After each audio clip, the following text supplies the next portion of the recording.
surfing is actually an activity that's perfect for getting people into flow. It's therapeutic. It allows people to be in the moment for a couple of hours, which for some people they've never been or really struggle with that, because you can't not be in the moment. But really what we're doing is we're taking people who have then been in flow state into therapy afterwards. And what we're finding is people go much deeper, much faster, having been in flow than they would if they hadn't.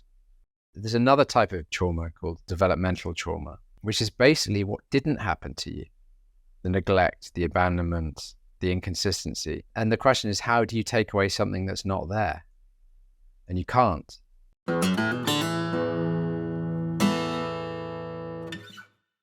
Before we get into the show, I'd like to say a huge thank you to our sponsor, First Human, of which I am a co-founder.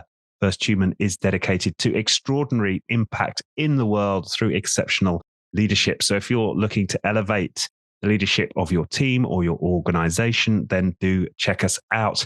We also offer one-to-one coaching. So if you'd like to get coached by me or one of my extraordinarily talented fellow coaches, then head over to firsthuman.com. And with that, back to the show.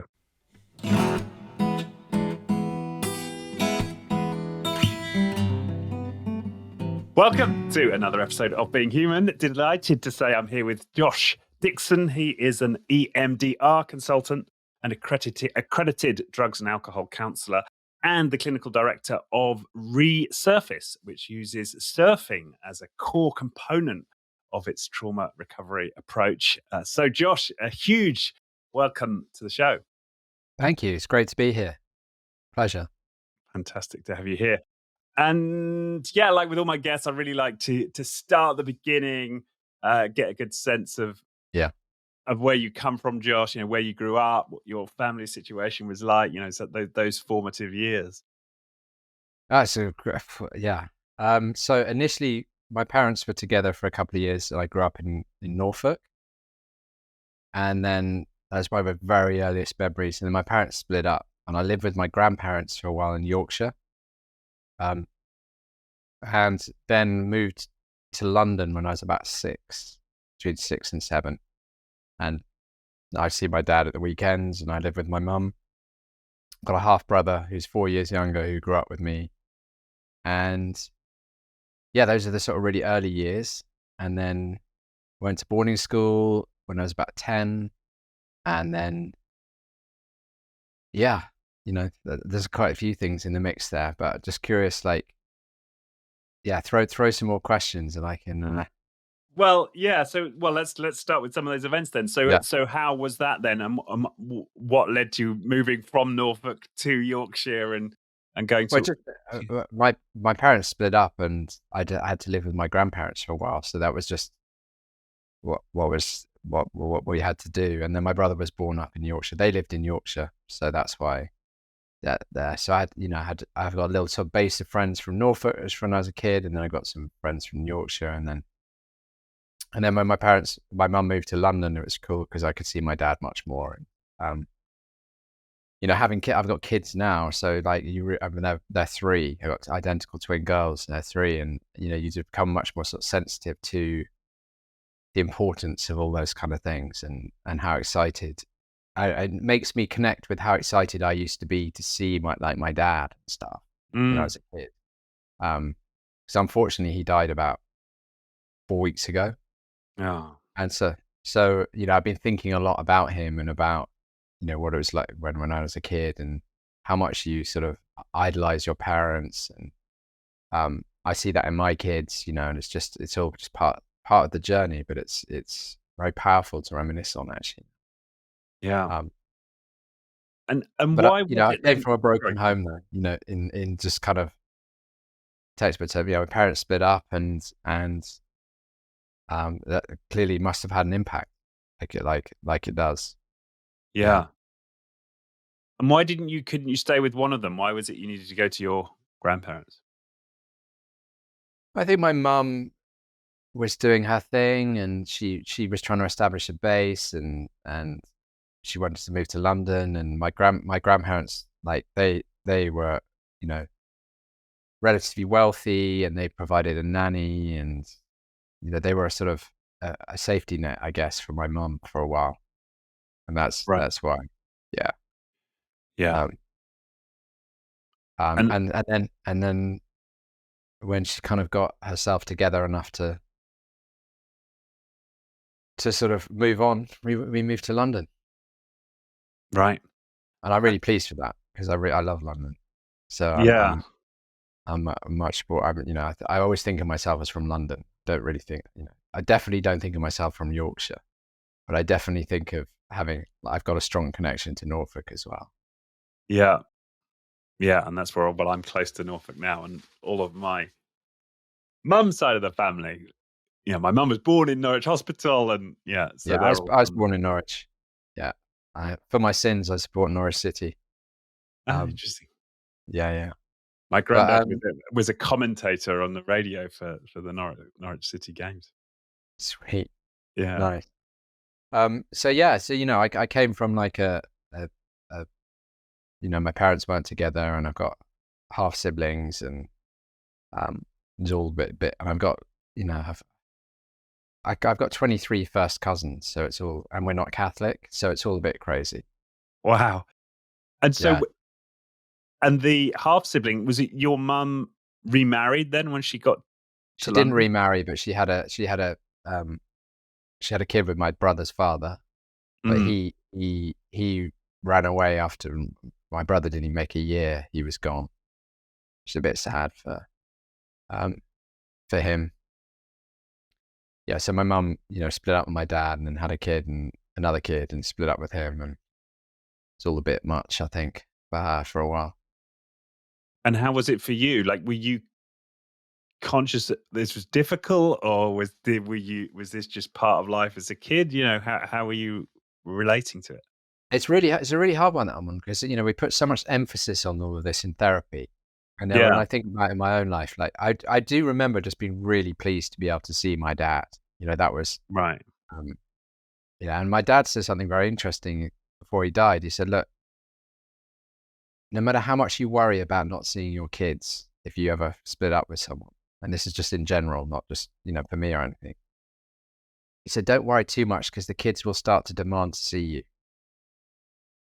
And yeah, I thought that was a really um, useful bit of advice for me to take into and in my work as well. Is that after a certain age, and then I see that a lot. I see that with couples and people I work with who it's all quite messy for a while, and there's a lot of anger, but then I think it's impossible for a parent to deny their child to see the other parent if they're asking for it. I think Mm. um, yeah. So I think And that was a really useful bit of nugget for couples advice. Not that I choose to work with couples, but just it was a good thing to hear recently. yeah. And was that the case with you? You started to demand to see your dad, I or think I was must it? have done. Yeah, or Mm. you start speaking about your dad and when can I see my dad, all of that sort of thing. So because I know that I didn't see him for a while, he said I didn't see him for about 6 to 9 months at one point, and then it became more regular, and then I would see him at weekends. When we moved to London, I saw him regularly. So he was in London too. Yeah, he was in London too. He was only a few miles away, so he was very local, and that was all. That was good. So he would pick me up from school sometimes, and all of that sort of thing. So yeah, really, it was very important at that time. And how did you get on with the father of your brother then? Okay. I don't really remember. Like he just wasn't really around. So Right. I saw some photos. I've been going through some photos recently because and I found some pictures of me and him, but I have no memory of that really at all. Right. Yeah. They obviously clearly they didn't imprint in the way that maybe you would have thought they might do. Right. Yeah. And was that it then for relationships, or did your mother continue to have a relationship? No, she never really she had a couple of boyfriends, but never really anything significant from then onwards, really. I mean, in our lives anyway, Mm. that was, she never lived with anyone, or she never lived with anyone again or anything like that.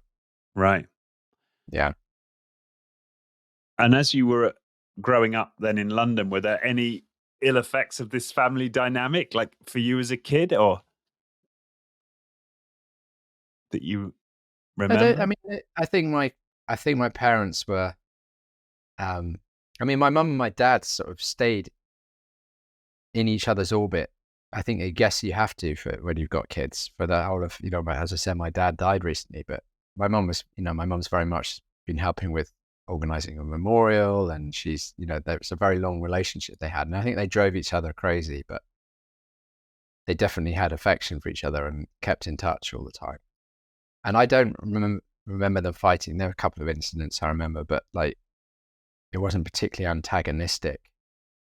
When I was a kid, my dad had countless girlfriends when I was a kid, and it wasn't like, I think he wanted to be back together with my mum or anything. So there wasn't any of that Right. kind of like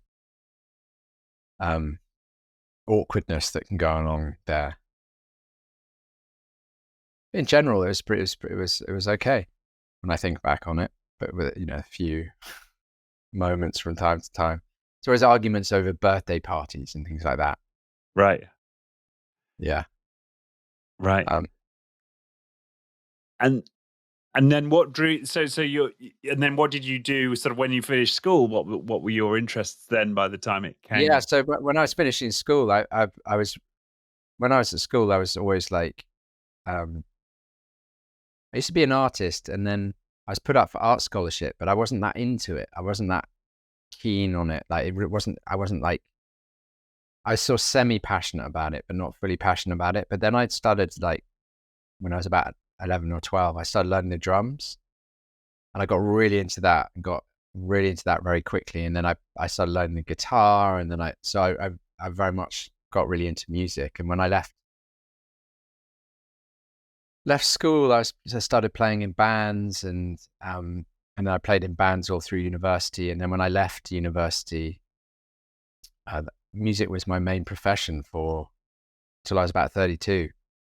right. Playing for other people, and playing in bands and producing and writing. And I did psychology and philosophy at university, so that was in the mix. But that was my main career for a long time, was in music, and was great most of the time.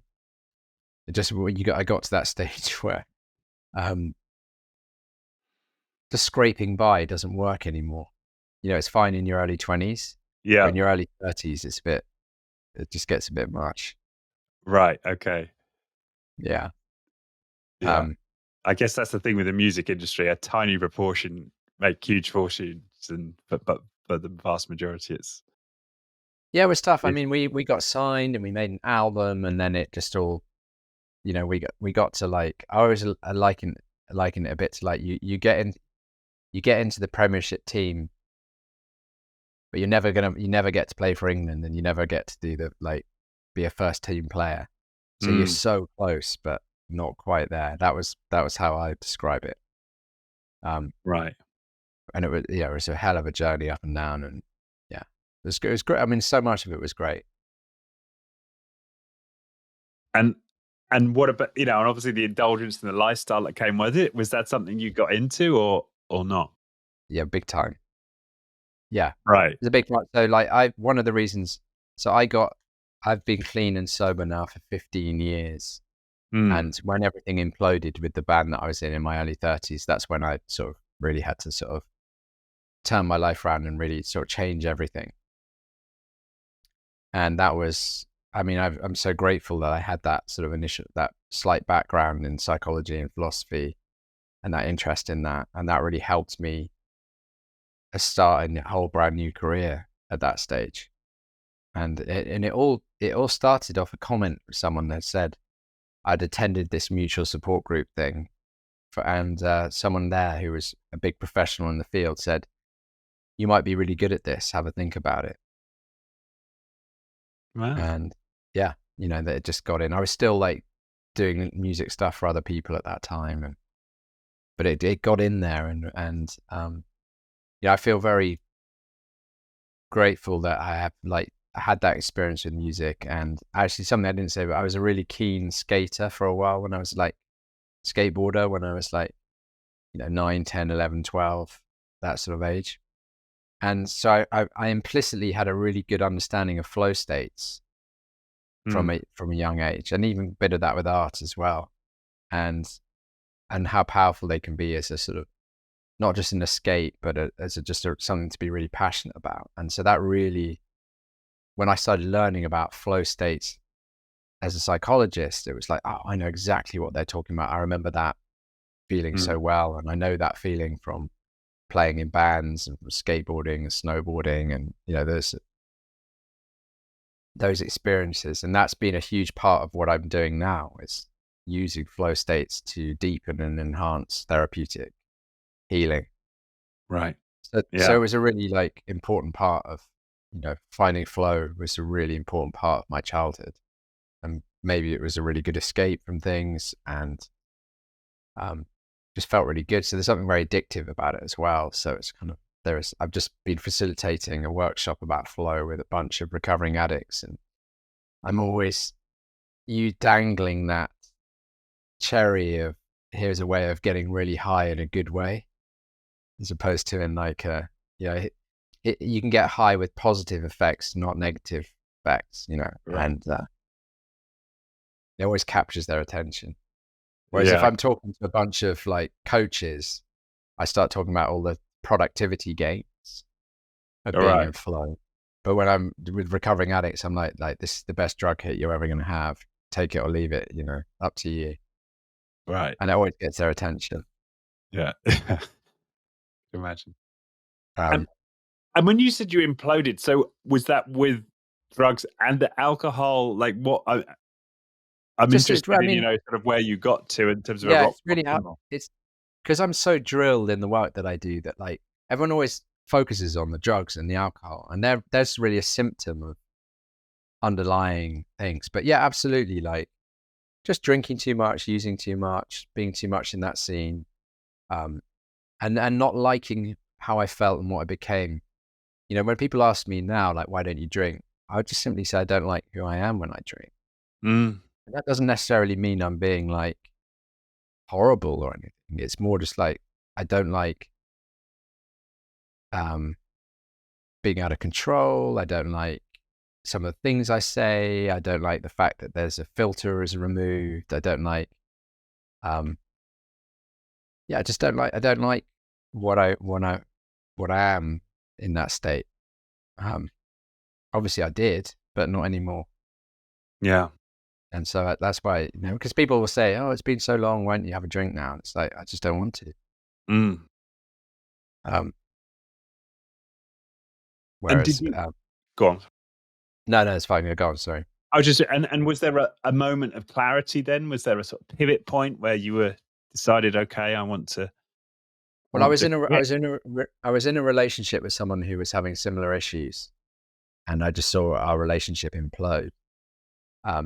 And I was very sad about that, but I also saw why it was imploding. And I just had a moment of like, oh my God, I can't be like this I can't suddenly hit 40 and still be like this. It's like, I definitely had one of those kind of flash forward moments that really helped. Yeah. And also it's like, I was just in this state of like, what the hell am I going to do now? I've been this kind of I was like, I can't start all over again. I was in my early 30s. It's just not cool to like constantly trying to chase something. It was like, I've got to change now. I've got to start like, friends were getting married and having kids and I'm not saying that I did those things because of that, but it's definitely like just seeing like, like there is, like where is this really where I want to be going? And how important, now the last thing I'd want to be is a successful musician. Interesting. But I think, knowing I love my work now and know what I know, and having worked with so many, and you don't realize how infantilizing it is and how narcissistic it is and how boring it is. Like I know just like touring, like and how much time is, you have these incredibly intense moments and these long gaps, and that's partly why people get so messed up is that differential between like really high I worked with with someone whose parent was a rock star, and they said, yeah, for 28 days a year, my parent is great and is a hero, and then for 330 days of the year, he's real pain in the ass, bored, doesn't know what to do, all that sort of stuff. And it's a really interesting point. Yeah. Fascinating. And when you had that moment and you could see where your relationship was going and that flash forward, did you find a 12-step group, or what was your first move? Yeah. So yeah, I mean, I was fortunate that, as I said, I attended a support group attached to a rehab that my dad had been to when I was a kid. So I knew about. So my dad had been in rehab when I was like 14. So I got introduced to a few things that at the time I was like, oh, whatever.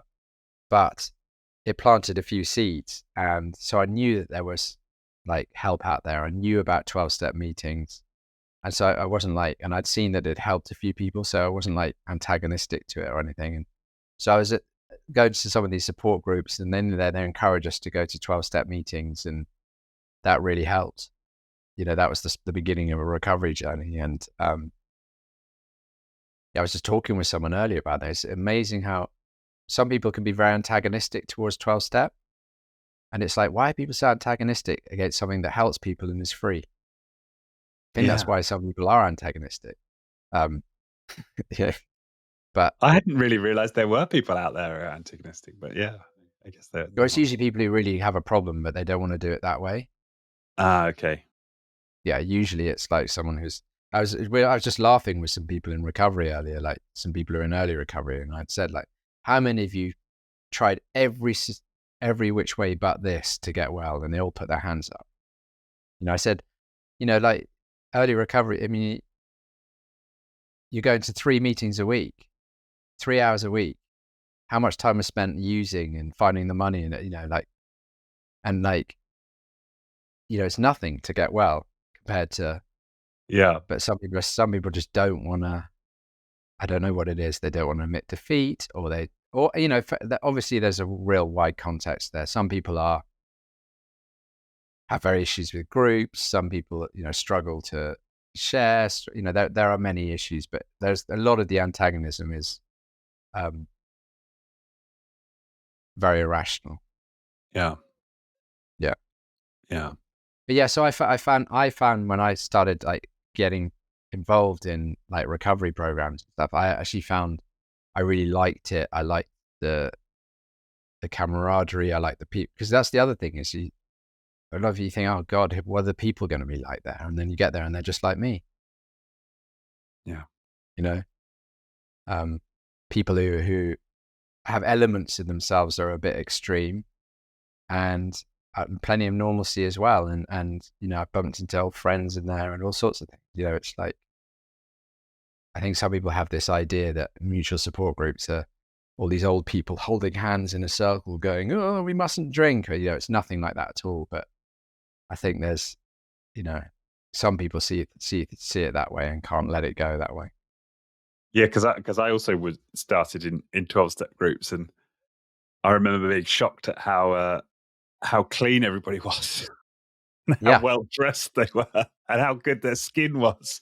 I was kind of just imagining lots of bums in a room. And yeah, exactly. Yeah. And then you find, and of course they've all, they're the people who've worked hard at it, and they show you how to do it, and that's often very inspiring. Yeah.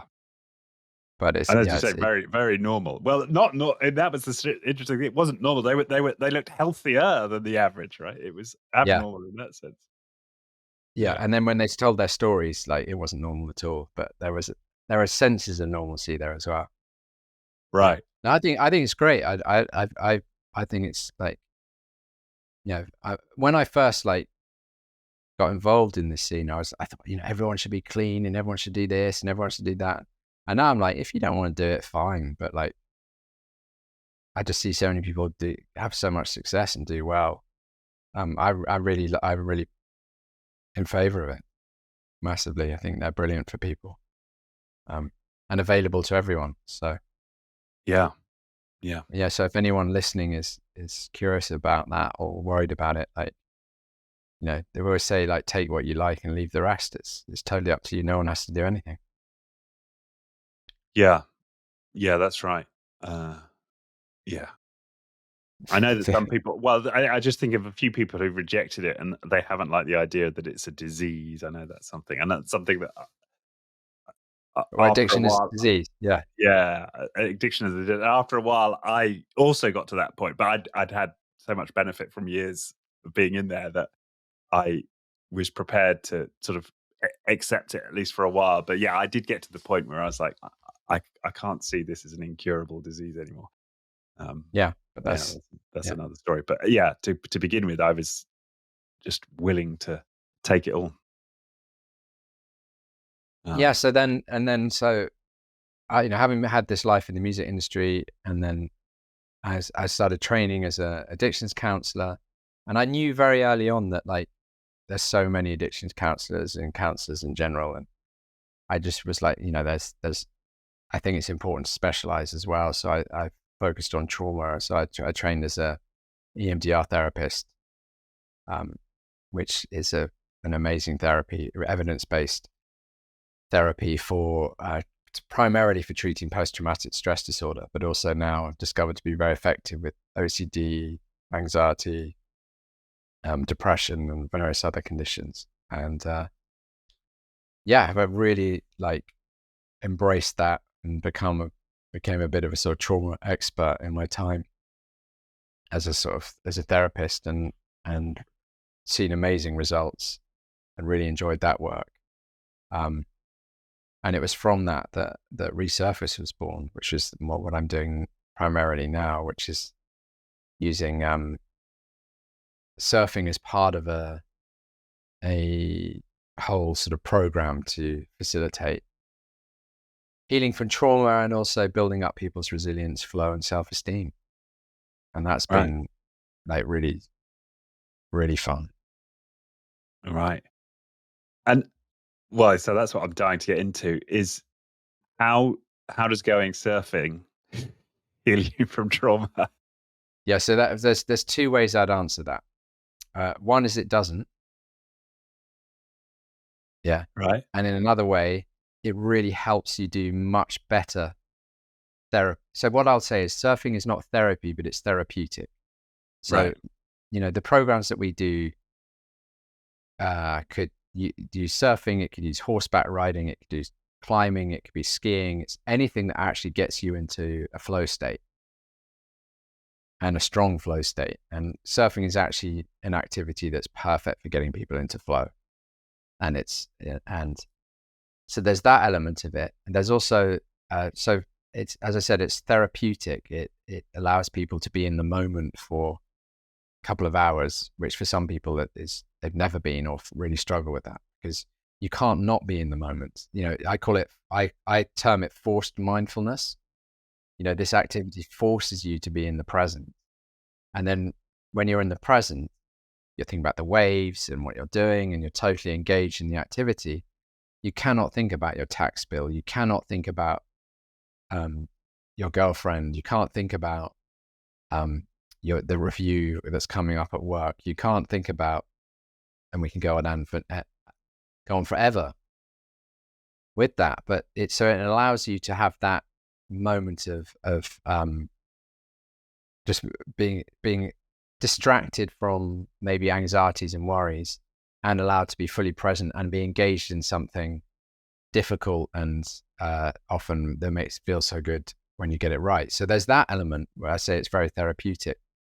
But really what we're doing is we're taking people who have then been in flow state into therapy afterwards. And what we're finding is people go much deeper, much faster, having been in flow, than they would if they hadn't. And there's a lot of good neuroscience to explain that and what's going on. But so we're actually using the surfing as a means to do better therapy, as opposed to, so when you say, how is surfing going to heal my trauma? Well, it's not going to heal my trauma, but it's going to give me the resources to do much more effective trauma healing afterwards. Okay. So what we can do in a week might take people months to do because Right. of that. And there's all sorts of stats I can throw at you, like when you've been in flow. So first of all, define flow. So flow is an optimal form of consciousness where you feel your best and perform at your best. So in more sort of general terms, it means you're in the zone, that everything is effortless effort, that whatever you're doing just has its own ease and you just feel your best and you don't even have to think about what you're doing. You're just almost automatically doing it. And when you're in flow, time dilates. So hours can pass by in what feel like minutes. You have a real sense of ecstasy. You have a real sense of being beyond the ego. What do we mean by that? Just like you feel totally connected with the task you're doing. And kids are amazing at flow. We see them in flow all the time. And people recognize flow when you describe it to them. They're like, oh yeah, I know that state. It was when I would play the piano and I just get lost, or when I was painting a picture and it all just came together, or I was playing football and every pass I kicked just went exactly where it needed to go, or I was playing cricket and I was just so in the zone. So flow states people recognize when you explain it. But what a lot of people don't understand is there's very sort of specific conditions to get into flow. There's very specific benefits of flow. And so understanding the science has allowed us to create programs to really help accelerate therapy. Because when you come out of flow, for example, you can only really be in flow for about 90 minutes to 2 hours. Okay. Hence why most sporting games are that amount of time. Right. We love to watch people in flow. It's one of the things we like to do. And when a game's really rubbish, we're really disappointed. But when it's really going off and it's really on, then we love it. We love watching people in flow. You come out of, there's a specific flow cycle, and flow is the third part of a 4-part cycle. There's the first stage is something we call struggle. You have to go through a bit of a struggle. Then you have a release phase, then you go into flow, and then you come out of flow into something called recovery phase. And when you're in the recovery phase, it's that like real warm feeling of like the end of the day, you've done something really good, you're just chilling. It's like having a blanket on you. And when you're in that state, you are full of serotonin and oxytocin. And you have you're much more dominated by delta brainwave state, which is that state almost before sleep. And so you get a lot of lateral thinking takes place in that state, and you're full of serotonin and you're full of oxytocin, which makes you much more trusting, much more connected, and much more open. And that's what we're taking advantage of, is using that to then be able to do the therapeutic work, be it in groups or in a one-to-one. So we do group programs, and I also do individual programs with people working with that way, and it enables us to do like very deep work very quickly. But also, I said that recovery phase is key, that people are like warm and open and their defenses are down. Yeah. And the lateral connection makes sense because I haven't studied psychology, but my understanding is as we heal from trauma, we are integrating across the hemispheres, right? Totally. There's that going on, but also like the lateral connection is just like Nietzsche always said, the best ideas come after a long walk. What we call the eureka moments. The eureka moments seem to come in that recovery phase, but they've actually been primed from being in flow. Because when we're in flow, we're just like this extraordinary integrating machine. It's making all these connections. We're flooded with dopamine, and we're making all these connections. And then when we're in the recovery phase, it feels like these ideas just pop in, and we're like, oh, I got it now, or whatever. But actually, it's because of all that processing that was going on before. And there's some amazing research around this. Harvard found that, so McKinsey found that people are 500% more productive in flow. Wow. Harvard found that people have 3 days of heightened creativity having been in flow. University of Sydney found 470% increase in problem solving. There's so many like amazing studies of what's going on in flow. And then that's also, so what's happening also is people are making all these connections when they're surfing and stuff that they're not even really aware of. And then they're bringing that into therapy as well. Fascinating. Yeah. So we've got this and people have been doing this for coaching for a while, but no one's been doing it with therapy. So that's why we're just I think that's why it's such an exciting program and it's such an exciting place to be at this intersection between the two. Yeah. And where did you come up with the idea, or what sparked this insight and desire? So what happened was I just so when I was in my early days of being a therapist, our colleagues were very much and I was working at I would spend half the time working at this rehab called Start to Stop in London. And, there was a big emphasis on self-care there and making sure you look after yourself. And one of my colleagues would always take a week every 3 months holiday. And he, said, why don't you, it's a good thing to follow. And I was like, okay, I need to go away. And I quite liked a bit of yoga. So I was like, why don't I go on a yoga camp? And it was in Morocco. And someone suggested one. And I went to this yoga camp in Morocco. And on one of the days we tried surfing. I thought that was really fun. And I didn't do anything for a year. And then I said to my brother, well, do you want to come on a yoga surf trip? And we went on this yoga surf trip. That was actually about 6 months later. And then we didn't do anything. We loved it. Didn't do anything for a year. Went again, loved it. And then a friend of mine was like, well, why don't we keep surfing in England? It was winter. So we bought all this winter gear and tried to carry on surfing as much as we could. Yeah, all of that stuff. And just kept it going from there. And then more and more people started coming with us to come surfing, and a lot of people were in recovery. And I started to notice that people were sort of really getting very sort of therapeutic benefits from what we were doing that seemed to be beyond just, hey, that was fun and I'm hanging out with my mates and we did something. There seemed to be a bit more to it. And I've been on quite a few sort of yoga surf camps, and I'd also been on therapeutic retreats. And I was like, I wonder if there's something in combining the two. See if it's going to work. And I knew a bit about flow. I hadn't gone really deep into the science then, but I knew a bit about it. And so I decided just to try a one-off program. And it went really well. So and I actually had the idea for it. It was one of those eureka moments. I'd had this really good day surfing in Sri Lanka. And it was the end of the day. And I was like, it's quite sort of tired, but sort of in that warm, fuzzy glow of a great day. And this idea just popped in. Why don't you try setting one up? And it went from there.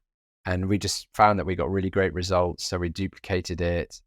And then we started thinking, okay, this seems to be working. Let's actually do a little bit of research here. Let's do some biometrics and see how people are before and after. And we started finding that repeatedly, we were getting significant decreases in anxiety and depression, and significant increases in something called change in outlook. So just where you see yourself in the world. And we're like, wow, we're repeatedly getting these amazing results. And it just kind of expanded from there. And they've done a bit more research. And yeah, but I loved, and I liaise with some PhD students and stuff now, met, who have been studying surf therapy. And it's just really interesting to see where it can go. Yeah. And there's definitely room in me for a PhD, maybe around this work. Yeah. Depending on finances and time, but I'd love to. Right. And you've exclusively focused on surfing rather than any other activity? So I'm surfing partly because, just partly because I really love it, and therefore that infection.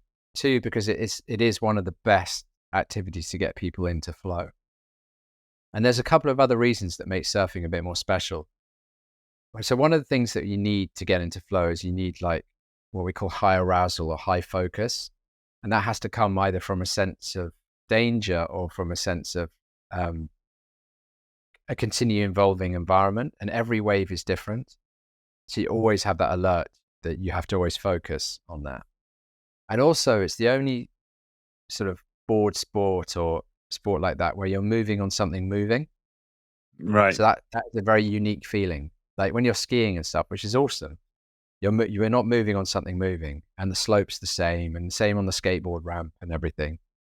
But on surfing, you're moving across something that's also moving, and it's always different every time. So you have that novelty factor. Right. Also, it's a really hard sport, but people can progress quite a lot in a week.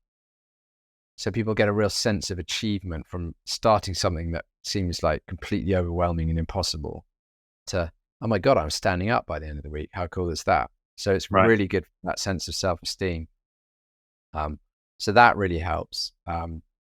And the other thing is, a couple of things is nearly everybody says, hey, I'd love to try surfing. So people think it's really cool.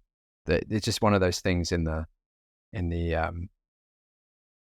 just You just did you got see a what random happened? thumbs up on your video. It's because I did a thumbs up with my hand. It's detected it. Yeah. That's funny. Yeah, it's funny. It does. And most people really like want to try it. So it's a really good way of, I think many more people are going to want to try surfing than skateboarding or climbing, for example. Yeah. And the other thing is, when people fall off, people don't tend to injure themselves very much surfing. Right. So we've had people surfing in their 70s. Have you? Yeah, because they fall off into the water. It's all pretty generous. So there's many reasons why. I mean, I've done it with rock climbing with people because they couldn't surf for whatever reason, and that worked really well. Bouldering, because we did it in London. But yeah, you could do it with other flow activities, but there's just something about surfing. Where do we surf? We surf at the beach, in the water. People love that.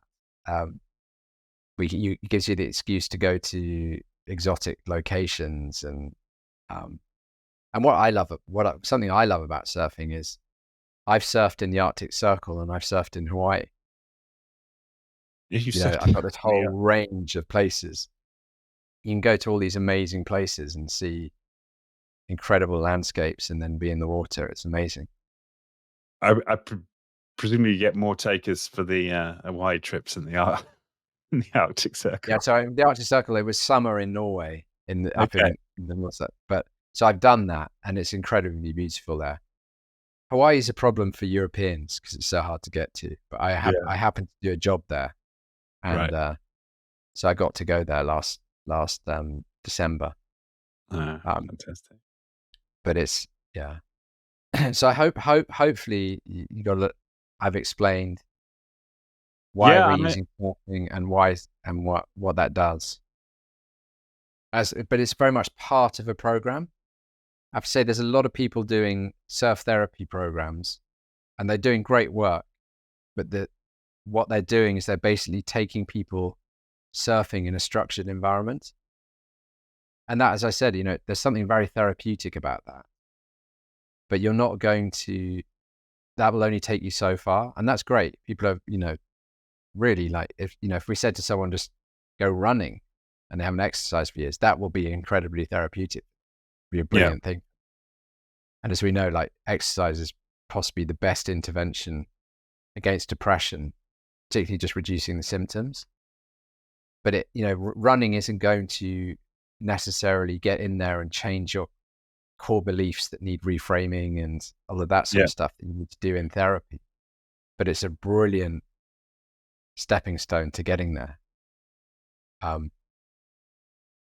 So when you ask, like, how is surfing just to go back to that question, how's surfing going to cure your trauma? Well, it's going to set up certain structures to make it easier for you to do the trauma work.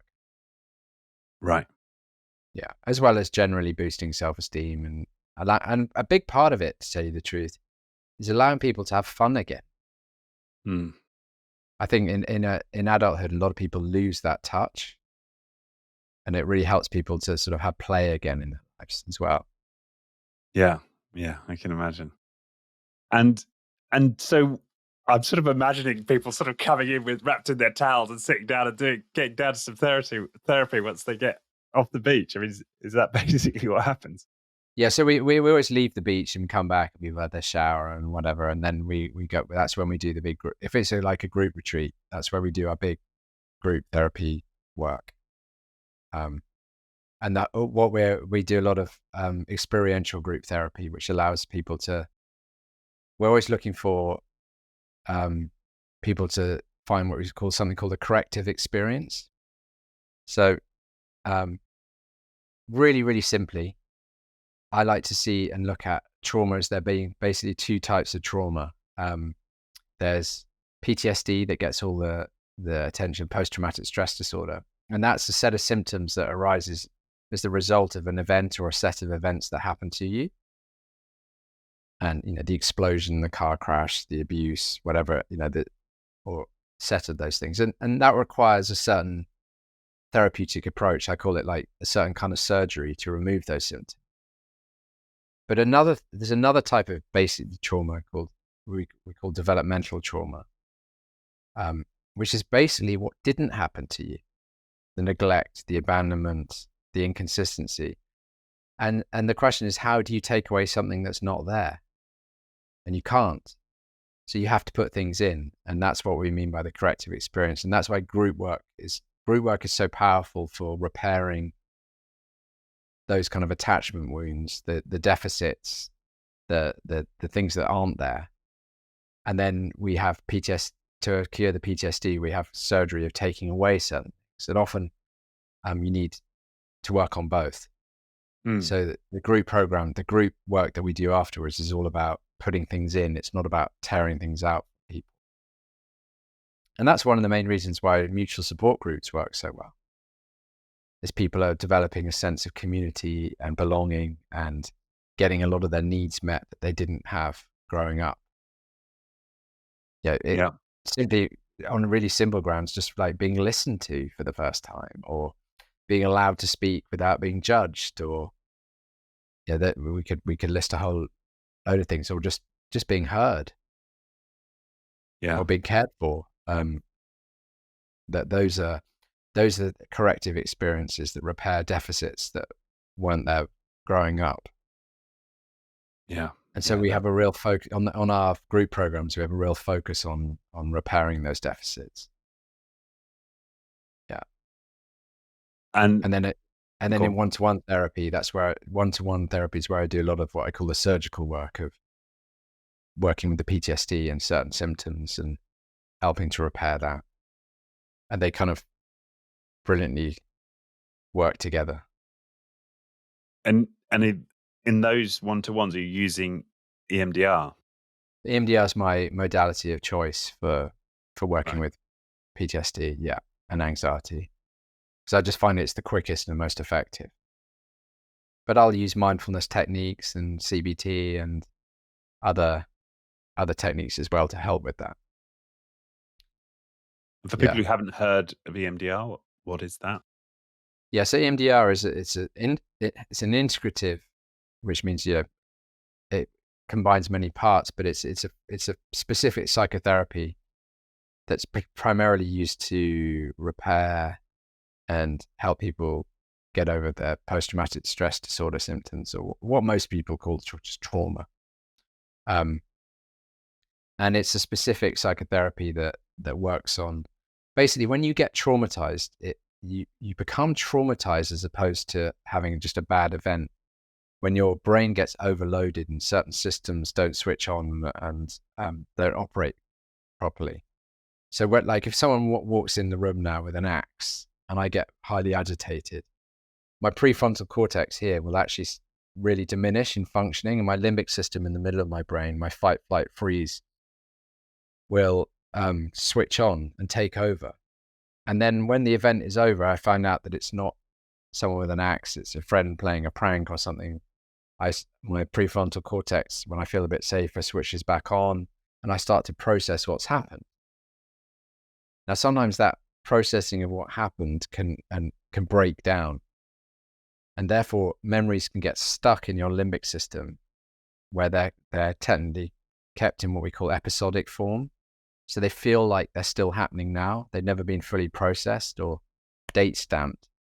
And what we're doing with EMDR and certain other techniques, but primarily the EMDR, is we're moving that episodic memory to narrative memory, so that information is like, it's over. It happened then. It's not happening now. It's not where you're at now. It was a sad event, but that was a long time ago, as a versus, oh my God, I'm right back in it and I can't function. And it's in that repairing of how the memories are processed that the symptoms all dissipate. And there's various techniques and things that you do with it to make that happen. But basically that's what you're doing, is you're converting unprocessed episodic memory into narrative memory. And I'll often say to people, like, when you are, if I ask you to think of a happy memory as you as a child, maybe riding a bike, have you got, like, can you think of something like that? Yeah. I still love my bike. So when you access that memory, you see it a bit like a video, don't you? And you see yourself riding the bike. Yeah. It's not you, like, right now, first person through your eyes. You sort of see yourself. Yeah. And that's narrative. That's narrative memory. It's like a little movie. And when it's episodic, it's like you're in it right now, like we are now. Like, you're seeing yourself. It feels very much first person. Yeah. And that's often when we got a traumatic memory. That's how it's activated, and that's why it often feels like it's happening now. And you become paralyzed and you can't think straight, and you act in ways that you're overwhelmed. So you act in ways that you don't feel in control of, and all those kind of symptoms that go with that. But when you access something and you have that distance and you see it's a third person and the charge is gone. Yeah. It may be like sadness and things attached to it, but it's not like totally overwhelming and you can't function. Right. So that's what we're doing. And also, like, I'll often use it like a metaphor to help people understand, is when we have a particularly traumatic memory, it's like something that's right up in your face. Yeah. And, if I invite you to bring your hand right up to your face, like right up as close as your eyes almost as possible, what's it like if you look right at your hand? Just a big blur. It's a big blur and it's quite painful in the eyes, right? If you try and focus on the hand, it hurts, right?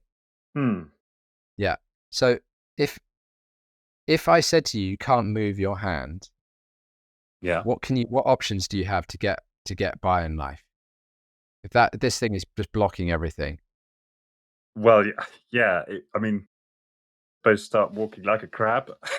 Yeah. So you can do that, and that's going to be a disaster, right? Right. So you have one other option. You can close your eyes and not exist. Right. Or you can turn your head and function. Yeah. So if the hand's here and then you just turn it and you move your head round the side, whatever, you can function for a while like that. Yeah. Yeah. And that's what people do with these traumatic memories, is they spend their lives like this. And then when they get to their late 30s or early 30s or 40s, their neck is completely seized up. They got problems with their back and they can't function anymore. That's when they come and get the help. But now I invite you to just bring your hand up again in front of your face. Now, what happens if you move your hand quite far away from you? It's still there, right? It's still there, but now you can see the whole room, you can function, you can get on with your life. And that's really what we're doing with the trauma work, is we're not extinguishing it, we're putting it in its right place as part of your timeline, as part of your narrative, not dominating everything. It's just like, that was like, let's just say that you have a horrible memory of school. And every time you access that school, it's like up in your face and you can't deal with it. And you do that. It's like, that was horrible. But actually, I had a really nice art teacher and I really enjoyed playing football. And you can start to see all the other bits around it. And this loses its charge and you have a completely new context for the memory. And then it's not traumatic anymore. Maybe it's a little bit sad, or it doesn't even bother you anymore. And that's what we're doing with EMDR. Is that's what happens in the process. We're taking these stressing memories and putting them in their right place. Right. And what you're gone. I would say the beautiful thing is you don't need that many sessions to do it. Right. It's very fast how quick. So you can do a huge amount of work. Like when I work with people on an intensive basis with the EMDR, I work with them for a week, and we can do in a week what might take 6 months. Fascinating. Because And that you think is because the flow state they're in when you're doing it? the flow state helps really accelerate that as well. Right. Yeah. So it's a combination of that and the fact that EMDR is a very effective, fast treatment anyway. Combine those two, and in a week you can do what might take 6 months. Right. And is this sort of dose dependent? Like if I got like 10 minutes of flow state, I'm just thinking for people out there who aren't immediately in a position to go on, go surfing for 90 minutes. If I did a 10-minute walk in the park before I went to my therapy, would that have some effect, or do you really have to have been in a flow state for a long period before you get any effect? Well, a walk's unlikely to get you into flow, but let's say it did. You're going to get some benefits from that, but not as nearly as much as if you'd done 90 minutes or. Right. But going for a walk before therapy is a really good thing to do because it puts you in a slightly different state. It's grounding. It's very mindful, can be anyway. So there's a lot of positives to that. But yeah, it's like the more you do, it's like what's going to be more beneficial, 10 minutes yoga or 60 minutes of yoga. It's like 10 minutes is better than no yoga, but 60 minutes is better than 10 minutes. Right. Okay. So Yeah. And interesting, you said walking won't get likely to get you to flow, but I thought you said earlier that people have had these moments after walking, and so there isn't a benefit. So just to clarify around that, so that's a really good question. To get into flow, you need to, one of the key aspects of getting into flow is understanding something called the skills challenge balance.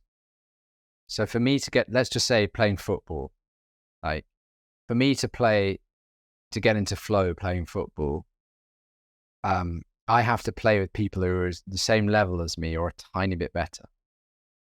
So if I'm playing football with my sort of 7-year-old nephews and nieces, I'm not going to get into flow. It's going to be quite sweet for a while, then it'll be, to be honest, it'll get a bit boring. Yeah. Because they're just not near, my skill set is way higher than theirs, and I won't be able to be challenged by it. If I find myself in a Premiership football game, I'm going to have a panic attack because my skill set is not nearly good enough. It'd be awful. So I need to be playing with people. So when Nietzsche says the best ideas come after a long walk, well, Nietzsche grew up in the Alps.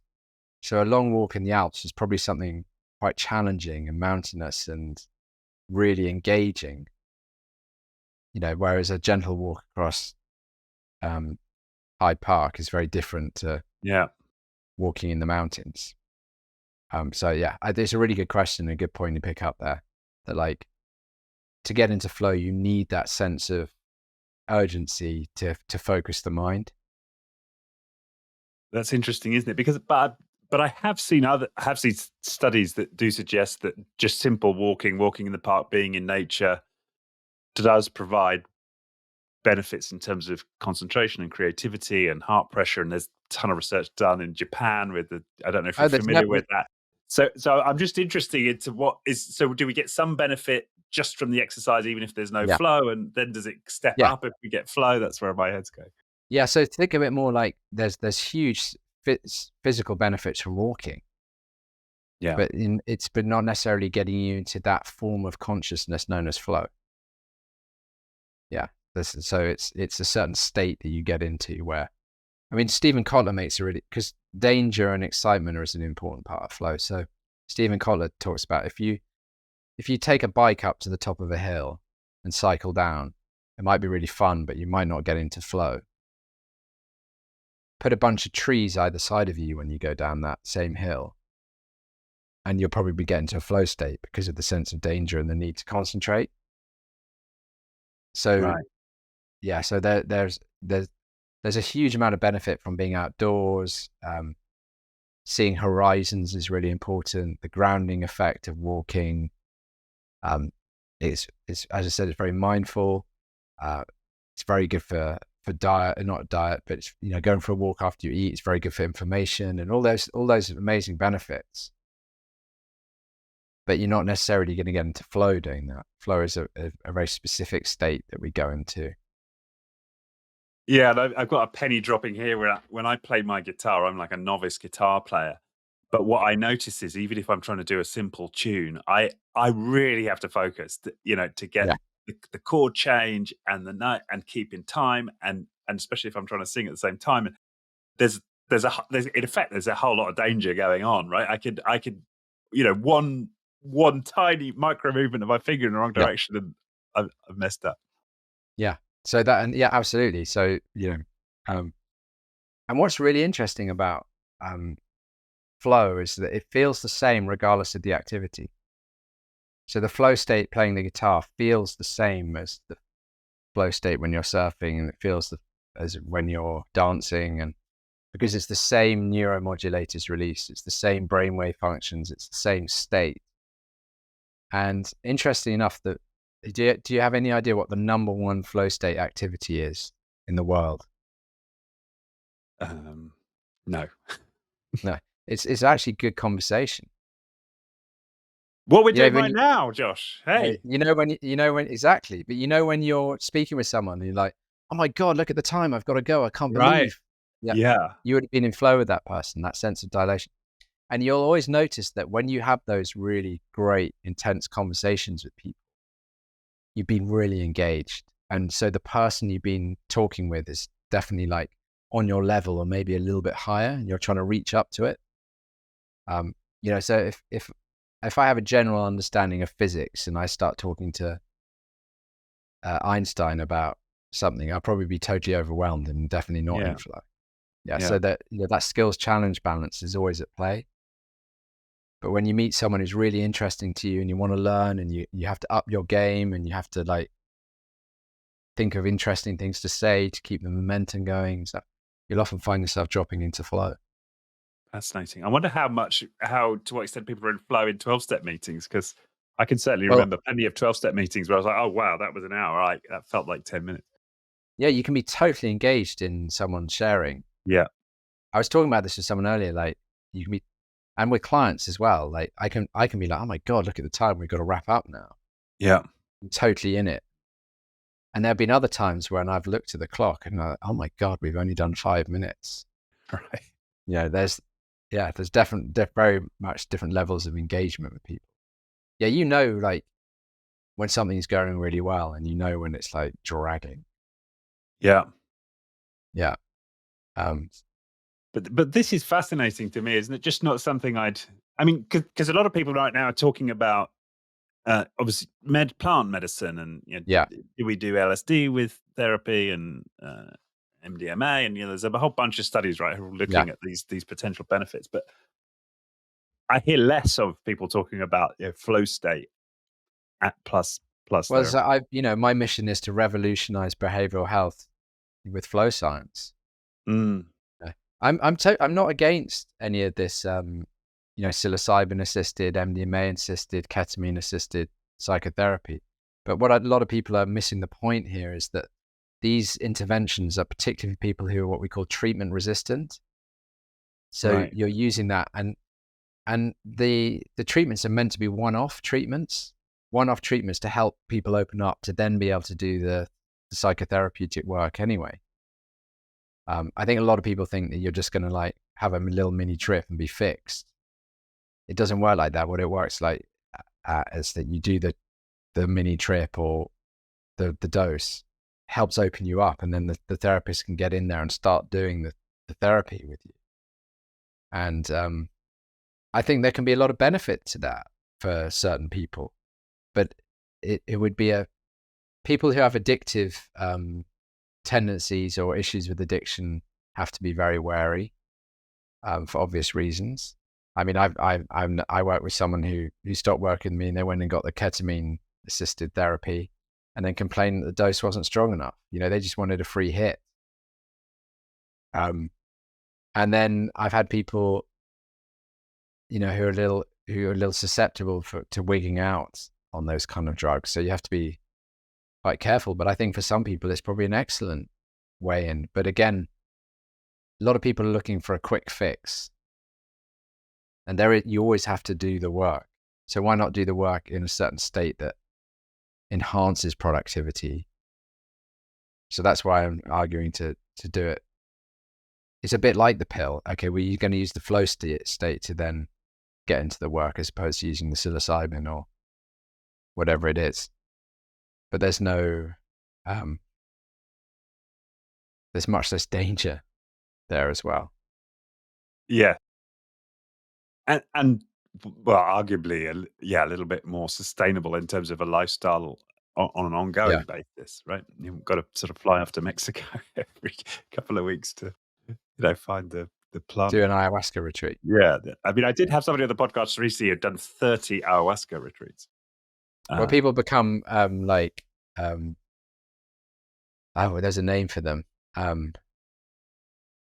mean, you get flow junkies. You definitely get flow junkies. People who are just obsessed with just being in flow. And very sadly, you saw a bit of that with some of the wingsuit people years ago. A lot of them died because they kept pushing and pushing and pushing and wanted to be.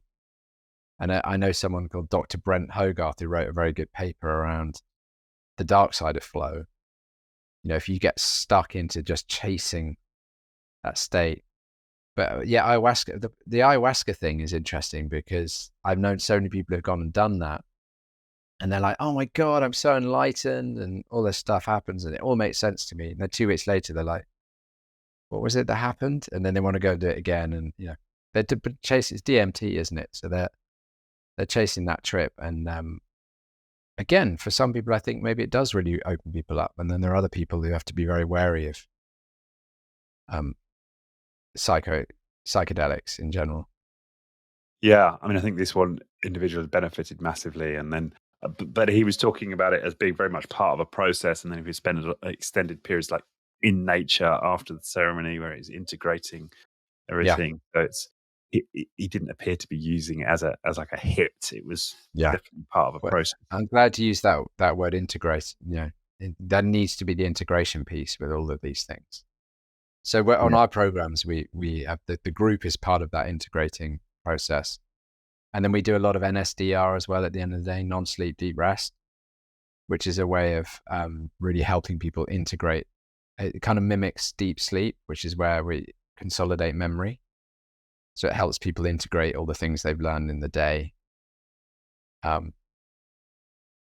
how does that work? Like specifically what?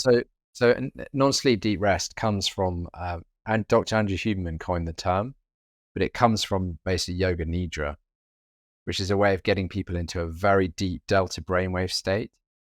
And it's very similar to the state that you're in deep sleep.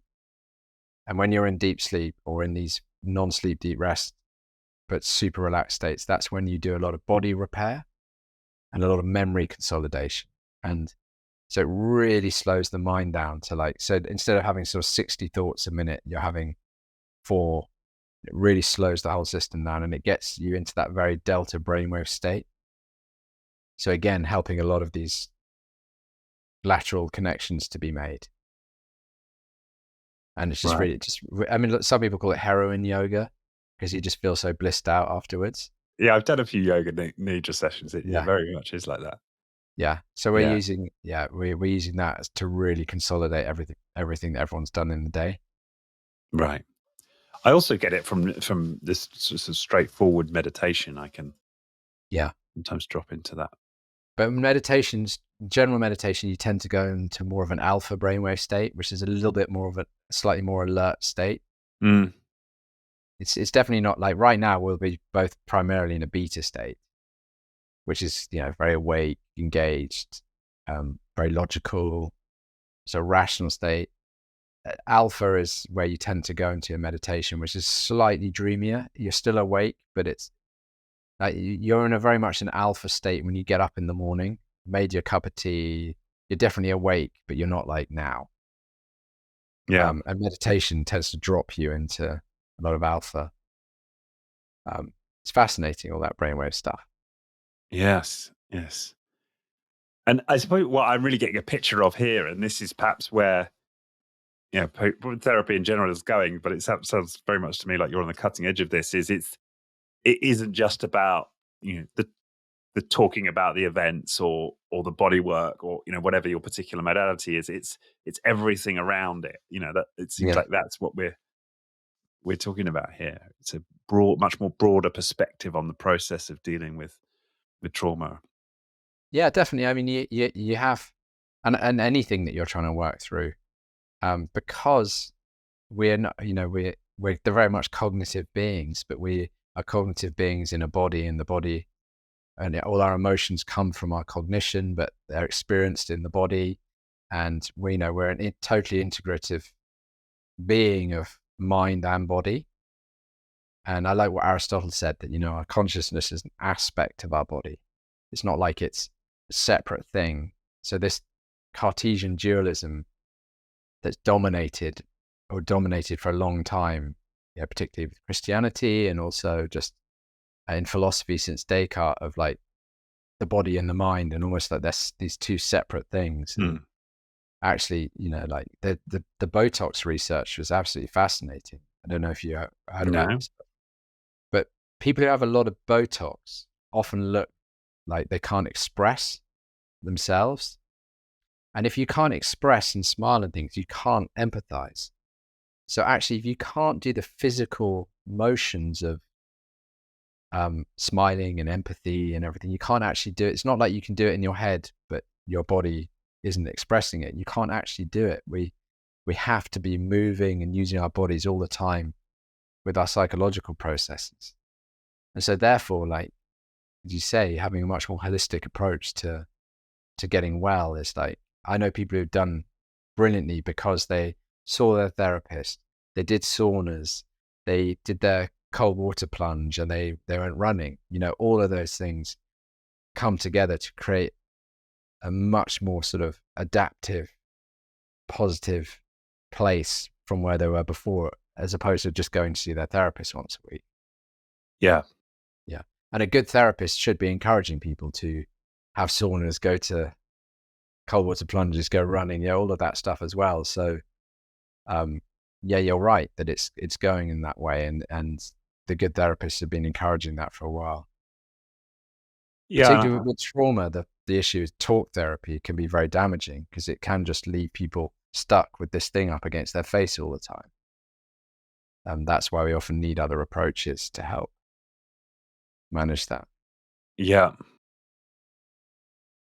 And the other theme that's come through, and we've discussed it in various guises on this podcast, but is just having a trauma-aware experiences outside of the sort of therapeutic paradigm. And we're talking to a lady just on one podcast back, Wendy Deandra, and she was talking about the research she'd done where they'd had trauma-aware summer camps for kids.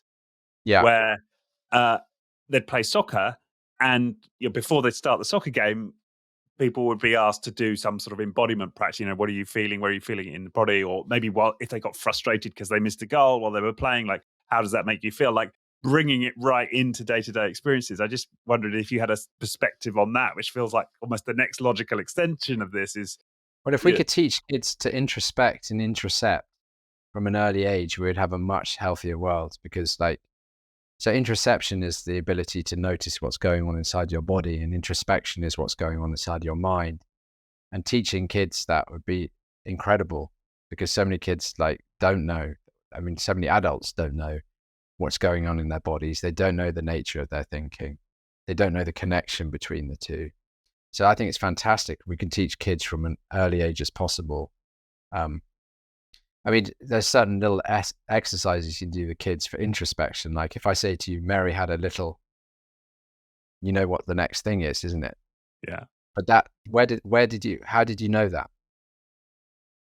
I suppose just in some sort of entrained memory, right? Yeah, it was in your mind, didn't it? Lamb came up in your mind. You didn't say it, but you said it in your mind. Right. So teaching kids that things happen inside your mind as well as in your body, and playing games with that would be really amazing if we could start doing that. And also just teaching kids maybe you're not angry right now. Maybe you're thirsty or hungry, or so as we develop those interoceptive skills, we can make much better decisions about what's going on for us. Mm. So I think it's fantastic if they're doing things like that. I think the more we can do of that, the better. Yeah, I think what you just said there is important, because I sort of come at this from a trauma recovery lens, but they're just good in general, right? Just to manage life effectively, those skills are very important. Totally life skills. And we have to teach people a lot of these skills, because to do good trauma therapy and to have a good process, we need to have foundation of what we call stabilization skills and resources. We need to have this very firm base to be able to do the work. So if people don't have that, we have to build that base first. They need those foundations, because we need people to be able to self-regulate between sessions, and we need people to be able to call their friends or go to a meeting or go to the yoga class or whatever it is. These resources that they need to be able to know how to tap into to begin to flourish again. So these skills are fantastic life skills, and they're essential in trauma recovery.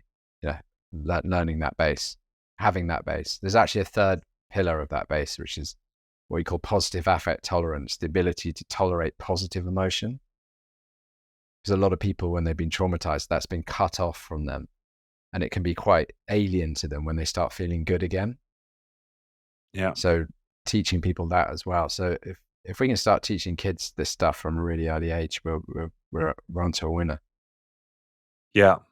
In both senses, it seems to me, right? Yeah. Just in generally, having a great life, but also dealing with any trauma that you may need to Well, it make process. kids much more resilient, so they're much less likely to develop less PTSD. likely to be traumatized, in the first place. Of course, Yeah. Great preventative psychological medicine. Yeah. Yeah. Because absolutely. Because it seems to me, if we're not given those skills to process and the space to process, when we each new cut, if you like, in terms of some adverse experience hits, because we've just never developed the ability to process these adverse events, then each one leaves an episodic imprint, to go back to your former language, right? And so they compound, and that's certainly my experience of growing up. Whereas, of course, if we've got those skills earlier on, we don't necessarily end up carrying so many of and those. People's self-esteem would be so much, because self-esteem is all based on your capacity to know that you're able and that you're worthy. Those are the two key components of self-esteem. And so, instead of that paper cut getting deeper and deeper and deeper and deeper, like, might not even cut you if you've got good self-esteem. So I always say to people, like, someone with good self-esteem can't be humiliated. If someone comes on stage and pulls your pants down in front of a whole crowd of thousands, before you make a speech, someone with poor self-esteem will say that was humiliating. Look what they did to me. But someone with good self-esteem would say, what's wrong with him? Doesn't say anything about me. So what if he pulled my trousers down? I just pulled them up and got on with it, Right. Yeah. And, if we can start helping kids develop that sense of self-esteem from an early age, they'll be much more resilient. And, I think we're very aware of how unresilient a lot of the kids are these days. Yeah. Yeah. And, it's a whole other conversation, but I think it's interesting to see, and partly because they're taught to not be resilient. They've actually been taught to be victims. And actually, I believe that our choices with children is either to teach them to be victims or teach them how to be resilient. Yeah. And I'm on the side of resilience. Absolutely. Yeah. And it's almost like another podcast. I know we've got 3 minutes left, but some of the things we pointed to, resilience isn't about necessarily, it's not about being tough. It's about learning these skills of interoception, right? And all of and everything we've discussed. Yeah. Yeah, absolutely. But the other insight that just came to me as we were talking, I did a lot of my work in California. I was actually surfing, not that I knew any of this stuff whilst I was doing therapy, lots of walks on the beach and going to yoga classes. And it just struck me how I made great progress with all my work, but there was all of the self-work and the trauma release. But there were others who just seemed to be stuck in a rut. And now when I think about it, they were not doing a lot of those other things. And I wasn't I was sort of just unconsciously benefiting from that ability I had to, and I was making friends, and I was doing a lot of the things that we were described. I was just naturally, without being encouraged to do that by my therapist. And yeah, it's It's it's great that, because now that we the whole positive psychology movement, we understand human flourishing and what's needed much better than ever before. But people have been happy for centuries. There have been happy people, and if you study, this is what Seligman's great work was. If you study flourishing people or happy people, you'll see that they were doing all these things. They just hadn't put the labels on them.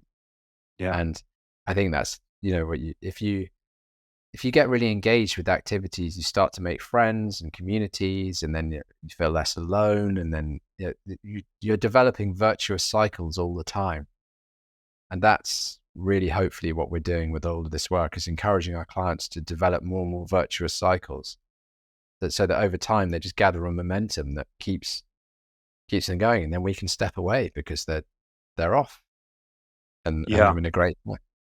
But but the point you made earlier, I think, is such an important one, and I don't hear therapists talking about it a lot. And that's that building up these life skills, this core ability to have a fulfilling life, and that being almost more important initially than the therapy. Because I certainly recall people, and their whole therapeutic process was to show up for the group sessions, and then they'd just go kind of sit in their apartment for a week until the next session, and they never seemed to make any progress. And I think this is one a great thing. Like, what's happened in the last 10 years or so is coaches have come along and really shaken up therapy, and there is a bit of a sort of mistaken belief that like therapy is for looking at the past and coaching is looking for the future. But I think therapists have had a lot to learn from coaches, because coaches have been excellent in showing people what works and the value of goal setting and values and all of this kind of work. And I think I'm really pleased to see more and more people are integrating that into it as well. Yeah, absolutely. Yeah, I mean, I wrote an article a while back about how I think we should lose the distinction. I don't think it's useful. I think we need some new term. I think there's a lot to be said for that. Definitely. Yeah. Anyhow, I know you've got a hard stop at 2:00, so we're right on time. So thank you so much, Josh, and we should definitely not let you go without giving people the links to where they can find Resurface and anywhere else you might send them. Yeah, so great. So please feel free to check us out. Our website's www.resurfaceuk.com, and our Instagram handle is resurfaceuk, and you can also find me on LinkedIn, Josh Dickson. So those are the places, and my email is josh@resurfaceuk.com. So yeah, please feel free to message, get in contact if anything here has piqued your interest, and it's been a real pleasure to talk with you. So thank you. No, thank you. And your next retreat, is there one scheduled? Our next one is actually on the 15th of June, and then we've got ones in the autumn as well. We've got September, October, November, and we also do bespoke events for people as well. So awesome. So plenty of people to book into. Yeah. All right, I will let you go. I know you got to run. Thank you very much. So much, Josh. Thank you. My pleasure. Okay, take care. Take care. Bye-bye.